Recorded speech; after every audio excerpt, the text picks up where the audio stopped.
লাশ বানাই থুয়ে দিছে। আর এখন ক্যাম্পাসে চারপাশে গার্ড দিয়া ওরা ভিতরে ওই লাশগুলো বাই করে মাটির তলে গার্ড। হ্যাঁ, তুমি কোন স্কুলে পড়ো?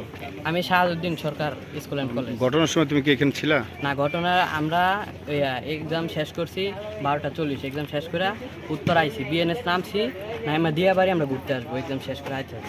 পরে আমরা যখন শুনলাম, আমরা 1:12 হয়েছে গিয়া জমজম টাওয়ারের নিচে, তখন এই দিক থেকে শুনলাম, পরে সবাই দৌড়ে আইতেছে অ্যাম্বুলেন্স, পরে আমরা আসলাম। কিন্তু আমরা ভিতরে এসে কি দেখতেছো? কি দেখলা? এসে কি দেখলা? কই এইদিকে বলো। পরে আমরা আস্তে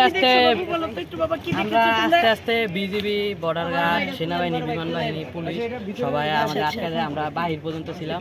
বাট এখান থেকে যাদেরকে বাইক করা হয়েছে আমরা ওদেরকে রেস্কিউ করে অ্যাম্বুলেন্সে তুললে আমরা রোড দিয়ে। সাধারণ মানুষ কি এই যারা আগুন হয়েছে এদেরকে সহযোগিতা করছে বিজিবি বা পুলিশ আর্মি? মানে এই যে ঘটনাটা ঘটলো, এই ঘটনা কি সাধারণ মানুষ ঢুকতে পারছে?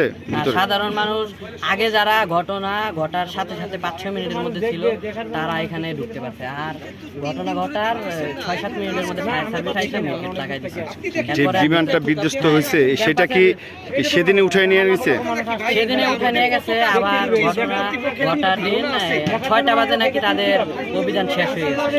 তারপরে আবার রাত্রে 1টা বাজে আইসে লাশ চুরি করেছে। ঠিক আছে, ধন্যবাদ তোমাকে, অসংখ্য ধন্যবাদ।